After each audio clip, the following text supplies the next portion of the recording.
Hi and welcome to easy spoken English Kanchi. இந்த series of வீடியோஸில் நம்ம என்ன பார்த்துட்ருக்கோன்னா, லாங் சென்டென்சஸில் டென்சஸ் எப்படி கரெக்டாக யூஸ் பண்ணுன்றதை பார்த்துட்ருக்கோம். இந்த சீரீஸில் செகண்ட் வீடியோ இது. ஃபர்ஸ்ட் வீடியோ நீங்கள் இன்னும் பார்க்கலனா மேலே அதோட லிங்க் கொடுத்துருக்கேன், கண்டிப்பாக செக் அவுட் பண்ணி பாருங்கள். Now let's get started with today's lesson. இன்னைக்கான ஃபர்ஸ்ட் செட் ஆஃப் சென்டென்சஸ்: நீ உதவி செய்ய நினைக்கிறேன்னு எனக்கு தெரியும், ஆனால் உன்னால் முடியாது. அண்ட் அதே பாஸ்ட் டென்ஸில் நீ உதவி செய்ய நினச்ச அப்படின்னு எனக்கு தெரியும், ஆனால் உன்னால் முடிஞ்சிருக்காது, உன்னால் செய்ய முடிஞ்சிருக்காது அப்படின்னு சொல்ல போகிறோம். ஸோ இதோட இங்கிலீஷ் சென்டென்ஸ் என்னவா இருக்கும்னு நீங்கள் கெஸ் பண்ணுங்கள். ஆல்ரைட். ஸோ நீ உதவி செய்ய நினைக்கிறேன்னு எனக்கு தெரியும், விரும்புகிறாய் அந்த வேர்டை நம்ம பேச்சு வழக்கில் யூஸ் பண்ண மாட்டோம், பேச்சு வழக்கில் நினைக்கிறேன்னு தான் சொல்லுவோம். அதனால் நம்ம என்ன யூஸ் பண்ண போகிறோன்னா, I know you want to help, ஆனால் உன்னால் முடியாது, but you can't. I know you want help but you can't.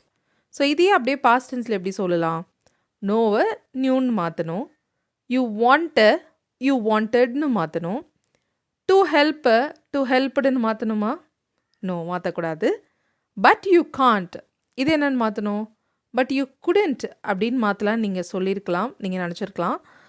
உன்னால் முடியல அப்படின்னு சொல்லியிருந்தா எஸ், பட் யூ குடண்ட்டுன்னு சொல்லலாம். பட் இங்கே என்ன சொல்லியிருக்கோன்னா, உன்னால் முடிஞ்சிருக்காது, நீ செய்யணும்னு நினச்ச, ஆனால் நீ செய்யலான்னு வந்திருந்தா கூட உன்னால் முடிந்திருக்காதுன்னு சொல்கிறோம்.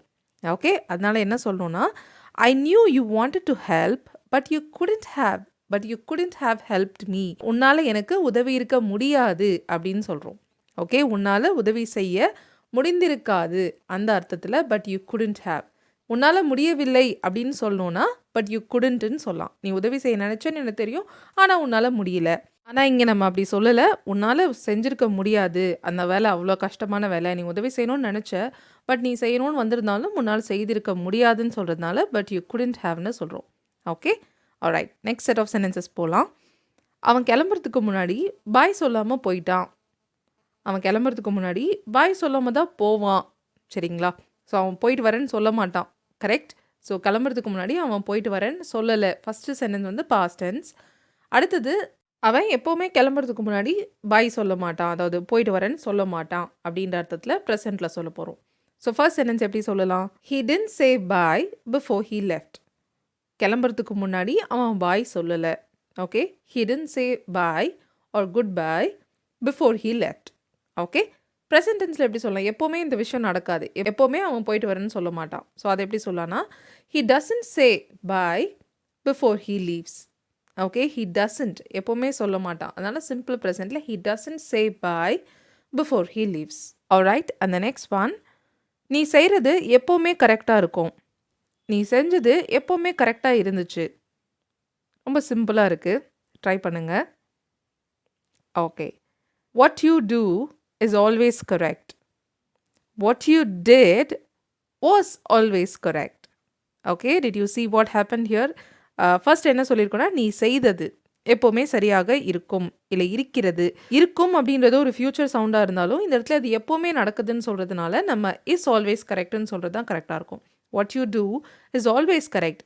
அண்ட் ஃப்யூச்சர்லேயும் அது அப்படியே தான் இருக்குன்னு சொல்லும்போது ஃப்யூச்சர் டென்ஸ் இங்கே எப்படி யூஸ் பண்ணலாம்? வில் ஆல்வேஸ் கரெக்டுன்னு சொல்ல முடியுமா? சொல்ல முடியாது. வில் ஆல்வேஸ் பி கரெக்ட் அப்படின்னு யூஸ் பண்ணணும். ஆல்ரைட், இன்னைக்கான லாஸ்ட் செட் ஆஃப் சென்டென்ஸை பார்ப்போம். நீ உள்ளே நுழையும் போதே நீ தான் கரெக்டான ஆள்னு எனக்கு தெரிஞ்சுது. நீ உள்ளே நுழையும் போதே நீ தான் கரெக்டான ஆளுன்னு எல்லாருக்கும் தெரியும். ஓகே, ஸோ இதில் என்ன டென்ஸ் இருக்குன்னு நினைக்கிறீங்க? ஃபர்ஸ்ட் சென்டென்ஸ் வந்து என்ன டென்ஸில் இருக்குது? நீ உள்ளே நுழைஞ்சப்போவே நீ தான் கரெக்டான ஆளுன்னு எனக்கு தெரிஞ்சதுன்னு சொல்கிறோம். So it is a past tense. So எப்படி சொல்லலான்னா, I knew you were the right person when you walked in or when you entered, when you came inside, came in. So அதெல்லாம் ஓகே. பட் இங்கே tense நீங்கள் பார்த்துக்கோங்க. I knew சொன்னோம், அடுத்தது you were, அங்கேயும் past டென்ஸில் சொல்லியிருக்கோம். when you walked in. So வாக்கு பதிலாக நீங்கள் நான் சொன்ன வேறு ஏதாவது யூஸ் பண்ணிங்கனாலும் அதையும் பாஸ்ட் டென்ஸில் யூஸ் பண்ணுங்கள். ஓகே, ஸோ நீ தான் கரெக்டான ஆள்னு எனக்கு தெரியும். I knew you were the right person. எப்போ தெரியும்? when you walked in. Okay, அடுத்து, நீ உள்ளே நுழையும் போதே நீ தான் கரெக்டான ஆள்னு எல்லாருக்கும் தெரியும். ஸோ இந்த ஆக்ஷன் இன்னும் நடக்கலை. ஸோ நாளைக்கு மேபி ஒரு இன்டர்வியூ உங்கள் ஃப்ரெண்டை நீங்கள் மோட்டிவேட் பண்ணுறீங்க, நீ உள்ளே போகும்போதே நீ தான் ரைட் பர்சன் எல்லாருக்கும் தெரியும். அந்த அர்த்தத்தில் சொல்லும் போது இது ஒரு ஃப்யூச்சர் டென்ஸாக இருக்கும் இல்லையா? So everyone will know you are the right person when you walk in. So இந்த இடத்துல நல்லா நோட் பண்ணுங்கள். Everyone will know you are the right person. So இங்கே வில் நோ அந்த இடத்துல ஃப்யூச்சர் டென்ஸ் யூஸ் பண்ணியிருக்கோம். But when you walk in இங்கே ப்ரெசென்ட்டில் தான் சொல்லியிருக்கோம். வென் யூ வில் வாக் இன்னு ஃப்யூச்சரில் சொல்லக்கூடாது. That's because when, before, after இந்த மாதிரி கன்ஜங்ஷன்ஸ்லாம் யூஸ் பண்ணும்போது the following clause cannot be in future tense. Future டென்ஸில் இருக்கக்கூடாது. ஓகேங்களா? ஆல்ரைட், இன்னைக்கான வீடியோ அவ்வளோதான். இந்த லெசன் உங்களுக்கு எப்படி பிடிச்சிருந்ததுன்றதை எனக்கு காமெண்ட்ஸில் சொல்லுங்கள். தேங்க்யூ ஸோ மச் ஃபார் வாட்சிங் this video till the very end. I'll see you all in the next video. Till then, take care and bye.